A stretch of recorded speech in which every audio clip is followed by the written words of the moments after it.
Okay, Assalamualaikum warahmatullahi wabarakatuh.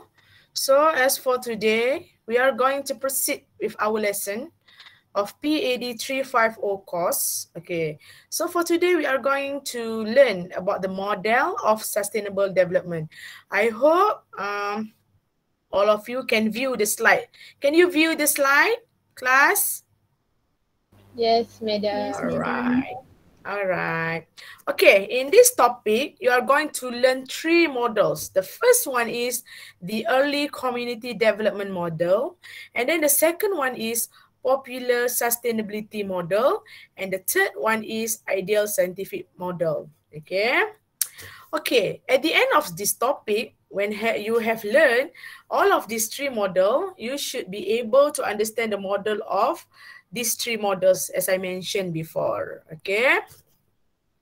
Okay. First model, early community development model. Alright. Itulah masuk lambat tu. Jadi pening.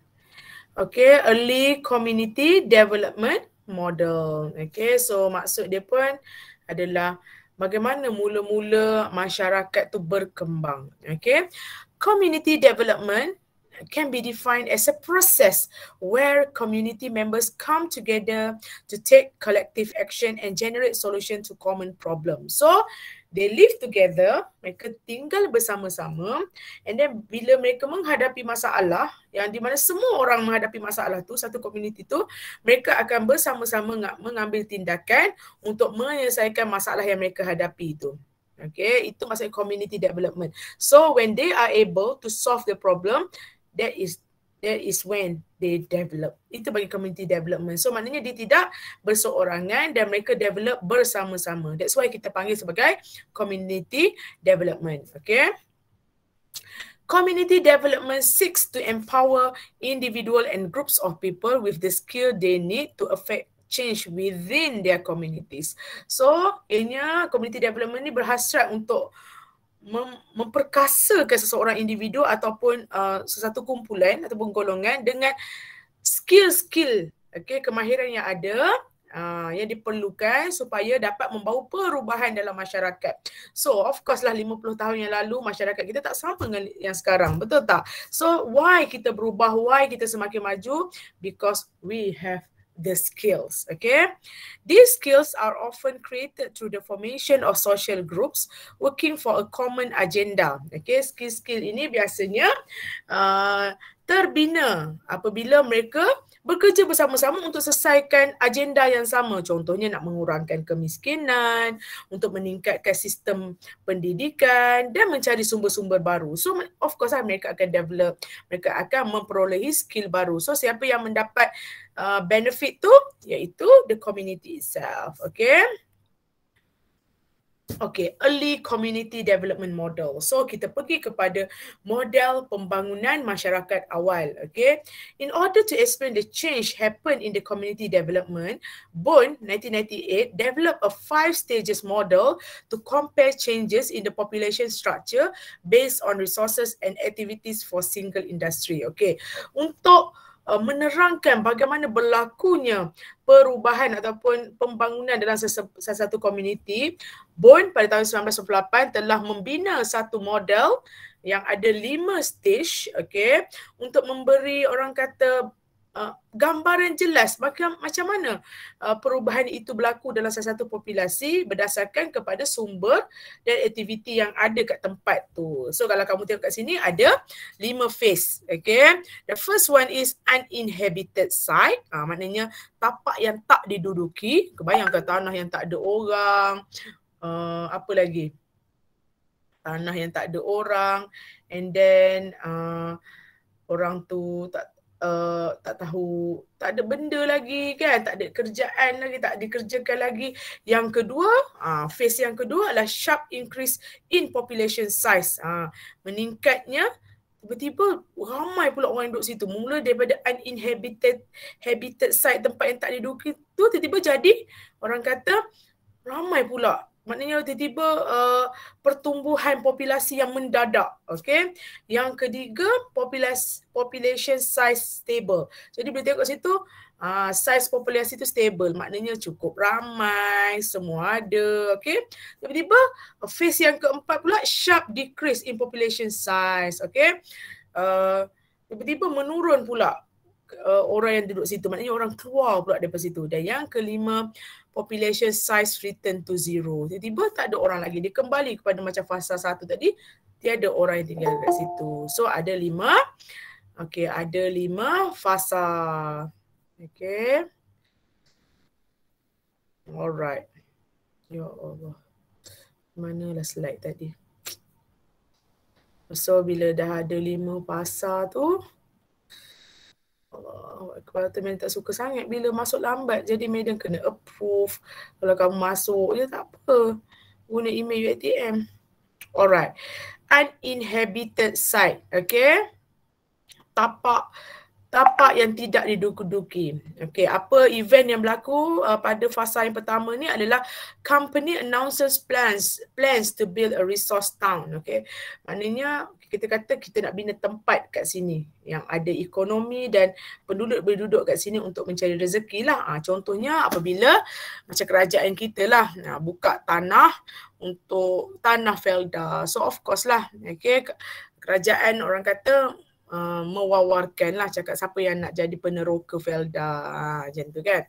Lepas tu apa lagi, sharp increase in population size lah. So bila penduduk dengar, orang dengar, oh akan ada peluang pekerjaan kat situ, kita kena pergi pindah lah kat situ sebab nak cari rezeki lah. Okay. So kerajaan pun bina, dan dengan adanya construction of bandar-bandar dengan kelengkapan pekerja dan keluarga mereka pun sampai. Kau bayangkan macam Felda lah. Felda ni dulu, Felda pertama di Malaysia, Lurah Bilut kan. Felda dulu hutan tebal, and then kerajaan pun mengumumkan yang akan buka, dan kat sini akan kita buat agriculture lah, menumpukan kepada kelapa sawit, getah.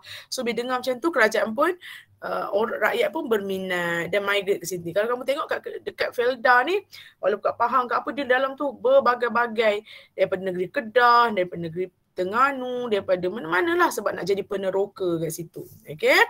So bila dah ada facility, pekerja-pekerja ataupun peneroka-peneroka ni tadi pun dan keluarga pun sampailah. Tu yang tiba-tiba daripada tempat yang tak ada orang, jadi ramai yang datang. Okay.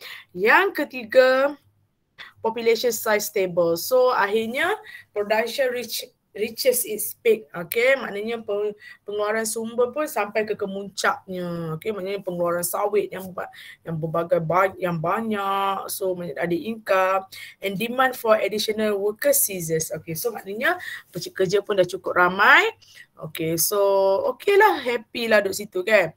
And then tiba-tiba dah tak ada dah, katakan ataupun kalau kita buat lombong lah, okay, kalau lombong dah tak ada dah, orang kata hasil yang nak dikorek. Lepas tu company tu pun decide untuk tutup operasi. So tak ada peluang pekerjaan, menyebabkan pekerja-pekerja dan keluarga mereka pun keluar daripada tempat tu, dan akhirnya company tu menutup lombongnya, dan bandar tu menjadilah bandar yang abandoned, macam bandar ghost town lah, macam tempat dah tak ada apa kan, bekas-bekas tapak lombong je. Okay, so masa itulah population size return to zero. Okay, kamu faham tak yang ni kelas? Faham ke tak? So macam mana phase tu, daripada tak ada orang sampai kembali kepada kosong. Alright. Okay, yang ni pula. Early community development model. However, okay, Boon, dia further explain, dia seterusnya menerangkan about the potential of a place to sustain life cycle through revitalization or diversification of resources as opposed to town closure. Sometimes sayang tak kalau kita nak tutup je bandar yang pernah kita duduki tu? Sayang tak nak tinggal macam tu saja? Sayang tak? Sayang kan? Jadi sebenarnya walaupun lombong dah tak ada, maybe kita boleh buat benda-benda lain. Macam contoh Kampung Madam ya. Kalau kamu Google Kampung Madam, Madam asal daripada Bukit Ibam Pahang lah. Okay, Bukit Ibam Pahang. So, Bukit Ibam ni adalah satu tempat yang orang kata, dalam hutan. Tengok dan ini Kampung Madam. Dan ini kamu nampak tak tasik yang warna biru ni? Dia ada tasik biru, tasik hijau. Nampak tak? Nampak tak tasik hijau sebelah je? Nampak tak? Nampak madam. Nampak Birunya. Menarik. Aduh, korang ni macam perli je kan? Mana ada perli madam, cantik tu. Tak, ini macam unik lah kan? Okay, betul tak? So sebenarnya memang ini benda sebenarnya dua lagi tasik tu, tasik warna merah dan tasik warna kuning lah. So ini memang tapak lombong lah. So dah korek-korek kan, siap ada kereta api kat sini dulu. Okay, so sometimes dah habis dah. Bila dah habis, apa yang terjadi? Takkan nak tinggal kan? Kan? Jadi madam dengan keluarga tetap duduk kat sini dan menjalankan, tapi ni daripada orang lama-lama lah. Okay, tetap menjalankan orang kata kehidupan. Tapi bukan kita jadi pelombong sebab pelombong dah habis dah. So itu yang Bond menjelaskan ada potensi untuk tempat ni kekal survive apabila kita try untuk buat produk lain. Dan ada beberapa 1, 2, 3. Ada 4 jenis bandar. Okay, yang pertama Bombastang. Bun pula dah. Bombastang. Okay. Ciri-ciri bandar yang macam ni yang Bun perkenalkan adalah single industry mining town. Satu bandar yang ada satu je industri, iaitu pelombongan. Pelombongan ni bukan non-renewable resources. Bukannya kita gali sini, tubik pula 3 tong situ. Tak. Dia akan ambil masa yang lama. Okay. Dan Bombastang ni ciri-ciri dah completed population life cycle. Dia dah complete life cycle yang kita belajar tadi. Remote location. Memang Kampung Madam dipisahkan dengan 22 km hutan simpan kekal. Sangat jauh. Madam pergi sekolah pun sangat jauh. Bank pun jauh lah. Okay. Dan isi minyak pun boleh habis balik minyak tu. Macam tu lah. Okay. Remote location, kawasan yang sangat terpencil. Limited access to outside. Yes. Okay. Access luaran kepada dunia luar yang sangat limited. And competing with regional centers. Dan dia bersaing lah dengan bandar terdekat yang lebih maju. Okay. Ni contohnya macam kat Canada, Pine Point, Northwest Territories. Okay. Yang kedua pula, dia ada towns of uncertainty. Ni town yang macam ada harapan sikit lah. Okay, dia single industry juga, satu je, Lombong tu satu je, early phase of population life cycle, dan dia ada peluang untuk diversify. Maksudnya tidaklah depends pada pelombongan, mungkin nak buat perhutanan pula. Kalau macam pokok ni, adalah juga orang kata dalam masa beberapa tahun boleh menuai hasil kan. Yang ni contoh macam Fort McMurray, Alberta, Norman Wells, Northwest Territories, Canada. Yang ketiga, diversified towns.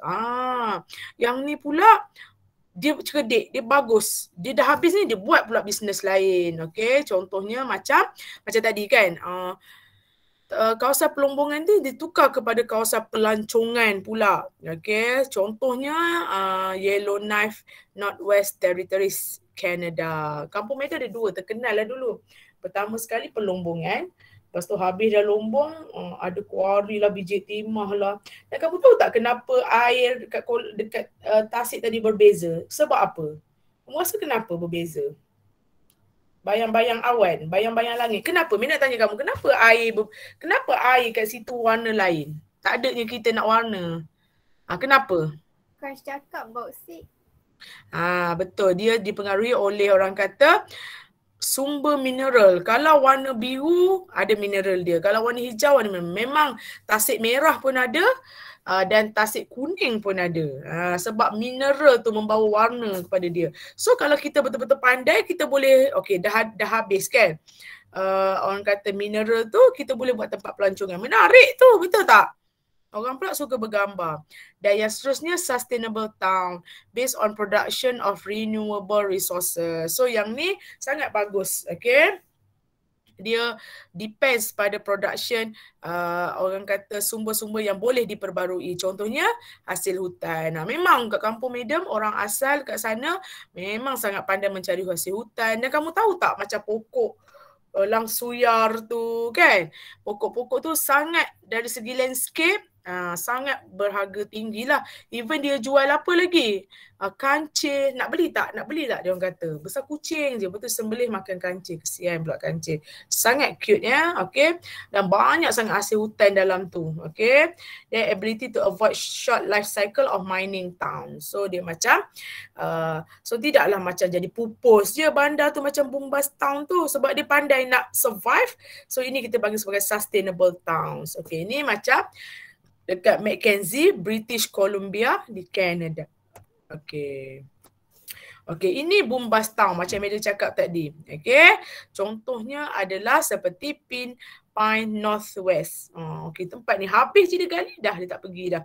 Ini berlaku apabila dia 1962 dia start melombong, and then pada tahun 1983 dia mengumumkan benda dah tak ada, so kita kena keluar. Dan pada tahun 1996, 13 tahun lepas ianya ditutup, menjadi bandar ghost town. Bandar hantu lah kot, bandar cowboy lah. Okay. So mereka tak ada cuba nak buat resource lain, nak cari resource tak ada. Okay. So dianggap sebagai town yang unsustainable, dan dia macam tadilah phase yang daripada zero terus kepada zero. So this is not good lah. Okay, takkanlah sayang kan.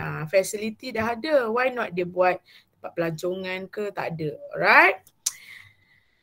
Okay, ni bombast town, from glory to ghost town, Pine Point, Northwest Territories, Canada. Macam ni je lah. Okay, kampung medium pun lebih kurang macam agak macam ni lah. Okay, biar adalah juga. Okay. Seterusnya towns of uncertainty. Dia macam okay sikit daripada bombast town. Tapi dia ada opportunity, tapi dianya agak jauh daripada population, dan orang lebih suka pergi bandar yang lebih maju dekat-dekat dia. So dia boleh kalau nak maju, tapi dia kena ada infrastruktur, okay, supaya orang suka pergi kat dia. Okay. So bandar macam ni ada possibility nak maju, tapi lebih kepada masa depan yang tidak pasti. Dia okey lah daripada bandar hantu tadi, bandar cowboy tadi.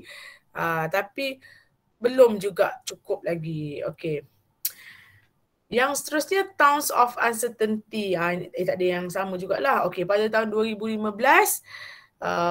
population 81,000. Okay. And then semakin lama semakin sulit. Still lagi ada orang duduk, tetapi orang ramai keluar lah. Okay. Sebab orang kata orang macam datang macam tak ada benda yang menarik sangat. Macam tu, macam tak pernah nak duduk kat lain lah. Ni macam berlaku kat Fort McMurray, Northwest Territories. Kalau kamu tengok tempat dia, tidaklah orang kata teruk sangat kan. Ada juga orangnya, tetapi macam orang kata macam zaman dulu je, macam orang akan migrate ke bandar yang lebih maju. Alright? Ni towns of uncertainty. Yang ketiga, diversified town. Diversified town was one of a single industry mining town. Dia pun macam bombast town juga. Industri dia mining tu satu. Then kerajaan, services and other amenity jobs are developed to provide with diversified sectors in the town. Tapi kerajaan telah meletakkan banyak orang kata peluang pekerjaan, perkhidmatan kat situ. Macam kita letakkan satu bandar, satu orang kata bangunan kerajaan ataupun pusat nak buat apa-apa kerajaan. So orang akan datang. Okay. So di diversified town ni pula, dia juga buat tourism, okay. So dia diversify daripada jadi satu industri kepada berbagai-bagai industri. So bila tourism, so mesti ada lagi craft tangan, makanan. So kerana dia memperkenalkan satu industri lain, bandar tu terus survive, okay. Bandar yang macam ni ada potensi untuk menjadi sustainable town jika dia boleh produce renewable resources, okay. Dan tidak terlalu bergantung kepada inilah industri pelombongan. Dan yang seterusnya adalah community development model, iaitu diversified towns. Yang tadilah gold mining. Okay, so adalah sikit-sikit lah. Okay lah yang ni. Ni tahap ketiga lah. Ada tourism, transportation and communication. Okay, ni Yellowknife, Northwest Territories. Dan yang keempat adalah community development model. Yang keempat adalah memperkenalkan bandar yang tahap keempat. This is very good lah. model yang paling bagus. Sustainable resource towns are those based on the production of renewable resources. Dia boleh produce resource yang bagus, okay, yang sendiri yang renewable, dan dia ada strategi pengurusan. These places can avoid the relatively short life cycle associated with most mining towns. So it means that dia boleh survive. Okay, dia tidaklah bertukar menjadi inilah bandar cowboy. Okay, contoh-contoh renewable resources seperti penghasilan bahan-bahan hutan, sebab hutan still ada kan, mudah nak tumbuh, daripada pelombongan dan juga pertanian. Okey, contoh bandar seperti Mackenzie, okey, yang bertukar daripada tempat yang melombongan kepada satu bandar yang memfokuskan kepada produk-produk hutan. Okey, sustainable. Okey, pada Ogos 2019, sedikit fakta Medan nak cerita, hampir 1,000 yang 1,000 rakyat penduduk kat situ, dia buat tunjuk perasaan lah, yang dia kata macam dia nak peluang pekerjaan. They want the authority to do something lah. Dia kata, we love Mackenzie. We want to live here and we want to have a job that sustain us. Mestilah. Orang takkan duduk kat situ kalau tidak ada peluang pekerjaan. Okay, we just want a sustainable industry to continue on the town. So, tunjuk perasaan ini menunjukkan betapa pentingnya kita bergantung kepada renewable resources supaya kita dapat bantu komuniti. Sebab kita tengok, kita kena ada peluang pekerjaan. Sebab kalau tak ada kerja, nanti akan membawa pada masalah-masalah lain seperti poverty, hunger. Okey, itu masalah-masalah yang nak diselesaikan dalam SDG. Alright, kita rehat sekejap dalam 3 minit supaya kamu boleh hadam lah. Boleh ke? Senyap. Boleh, madam. Allah. Ya. Boleh, madam. Alright, kita ni sekejap ya, rehat sekejap.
Hi, Madam is back.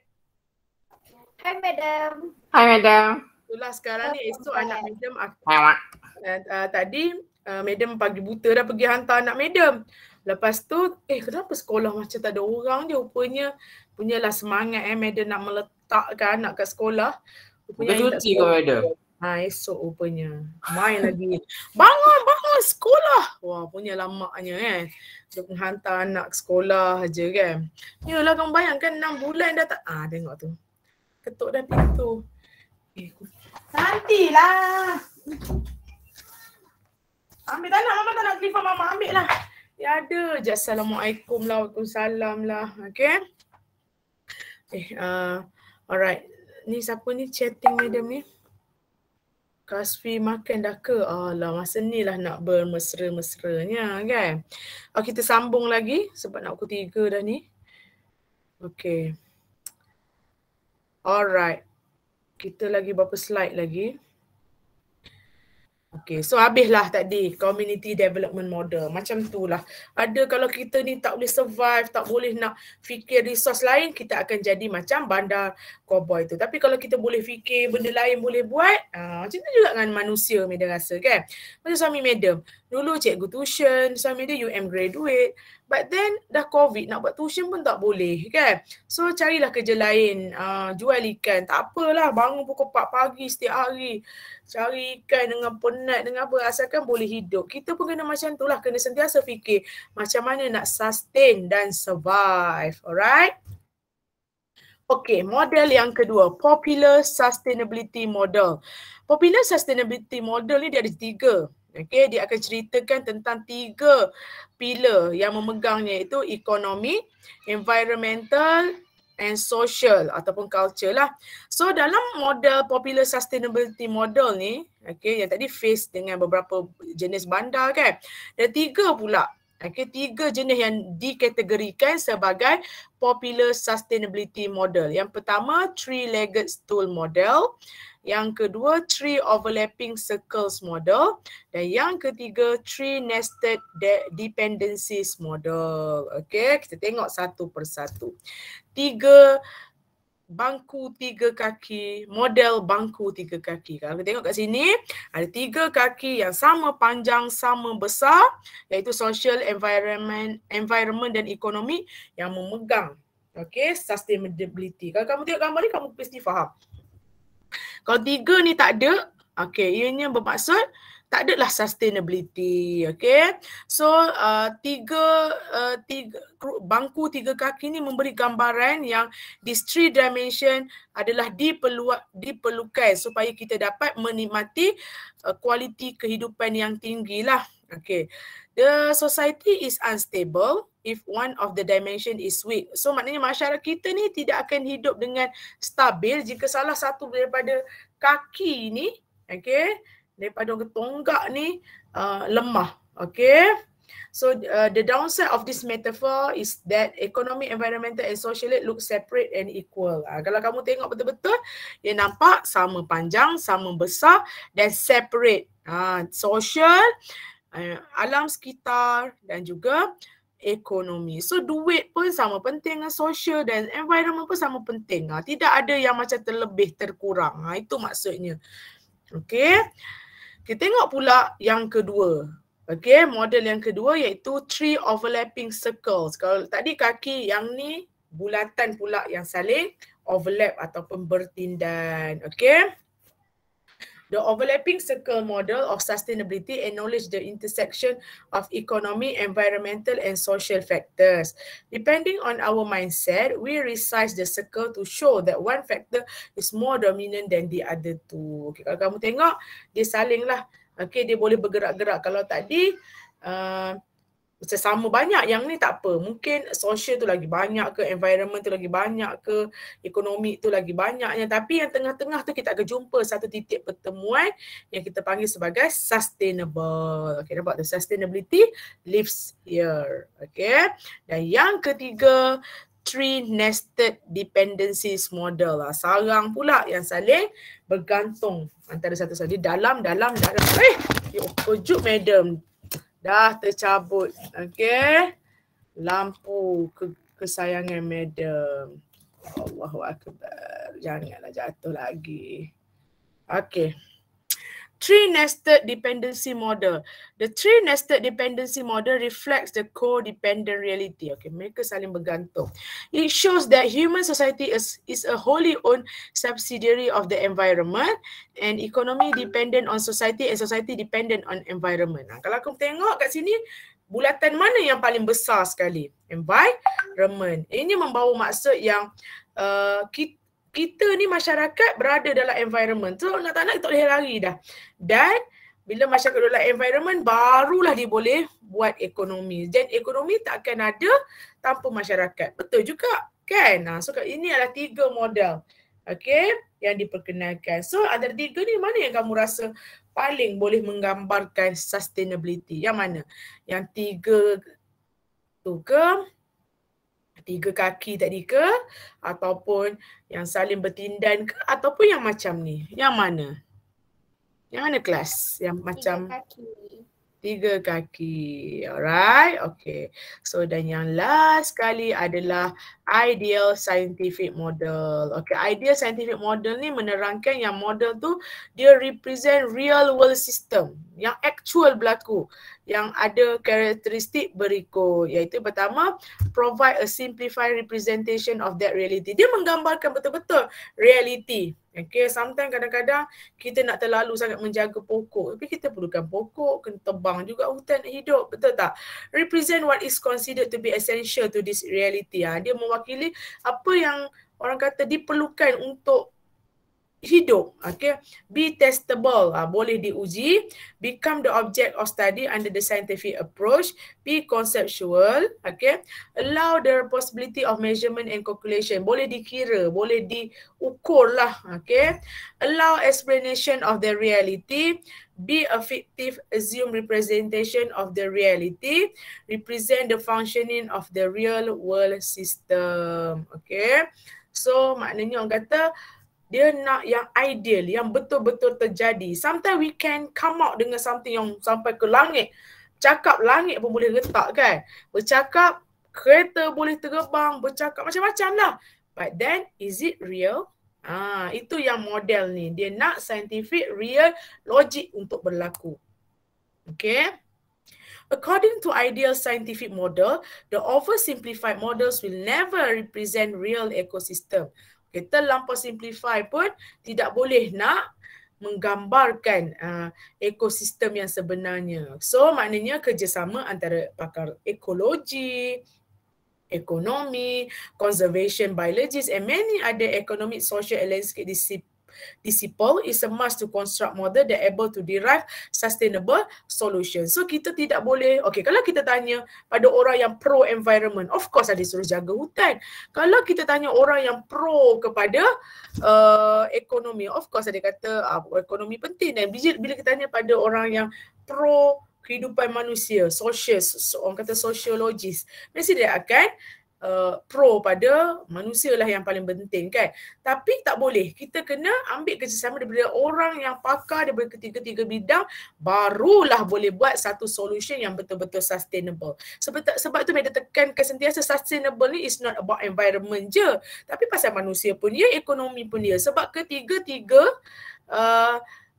aspek ni sangat penting untuk capai sustainability. Apalah gunanya kalau hutan terlalu banyak tapi kita miskin pula, tak maju, tertinggal teknologi. Dan apalah pula gunanya kalau kita kaya tapi kita tak gembira, kan? Rasa takut, rasa ni. Dan apalah gunanya kalau kita maju tapi duduk dalam environment yang teruk, tinggi pollutionnya. So dia kena balance ketiga-tiga ni. Dan macam mana nak selesai, nak dapatkan satu solution sustainable yang betul-betul logik, yang betul-betul orang kata real, yang betul-betul tidak bias, adalah mengambil kira pandangan ketiga-tiga pakar dari ketiga-tiga bidang atau aspek ni. Okay, the scientific model incorporate new method. So model ni dia akan buat satu method yang baru, dan dia akan tengok dari segi aspek teknologi dan teknik. Okay, contohnya evolving technology include the use of special agents, human car boats,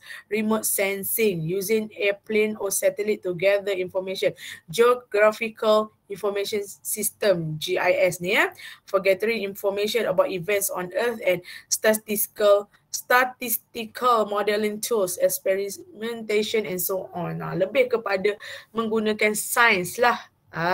Itu sebab dia panggil ideal scientific model. Alright? Okay, pain makes you stronger, fear makes you braver, heartbreak makes you wiser. Okay, kesakitan buat kamu lebih kuat. Betul ke korang? Kalau sakit kita akan lebih kuat atau kita makin lemah? Kuat, madam. Yeah. What is the most painful moment of your, apa perkara yang menyakitkan kamu? Adakah ia membuatkan kamu strong atau membuatkan kamu lagi stres? Stress tu biasa but how we manage the stress? Adakah momen-momen yang sometimes the painful moment tu sometimes nak luah pun tak boleh. Betul tak kelas? Betul. Kita even tak update status pasal benda tu sebab ianya terlalu menyakitkan. Yang kita update status tu itu koyak kita je. Faham tak? Benda yang terlalu sakit tu kita takkan update pun sebab kita ianya dalam hati kita.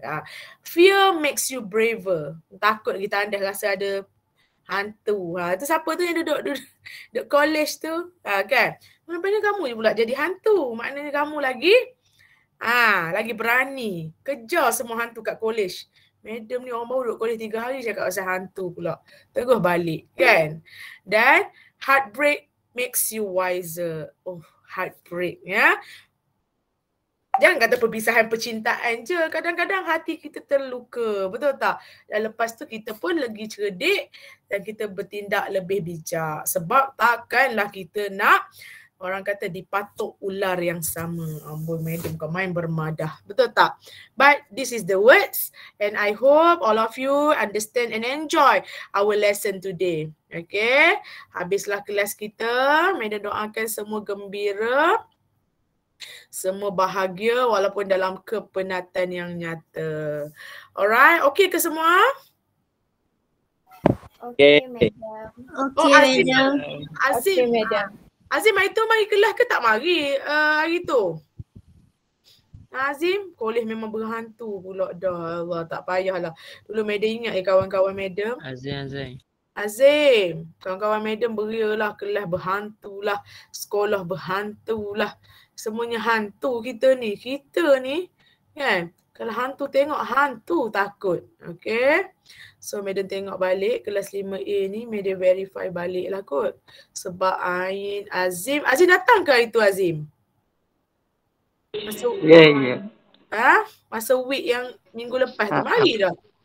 Memang tak mari. Mari. Ain Ashiki mesej dah madam, dia kata dia mari. So madam check balik, madam submit balik, verify balik. So kira semua hadirlah kelas ya. Paling tidak, madam bukan buat lama pun kelas. Sekejap madam pun tahu korang masalah internet apa semua. Okeylah, sampai setakat hari ni dulu. Okey, Assalamualaikum warahmatullahi wabarakatuh. Selamat berehat semua. Thank you, madam. Waalaikumsalam. Thank you, madam. Waalaikumsalam. Thank you, madam. Alright. Thank you, madam. Alright. Thank you, madam. Thank you, madam. Alright.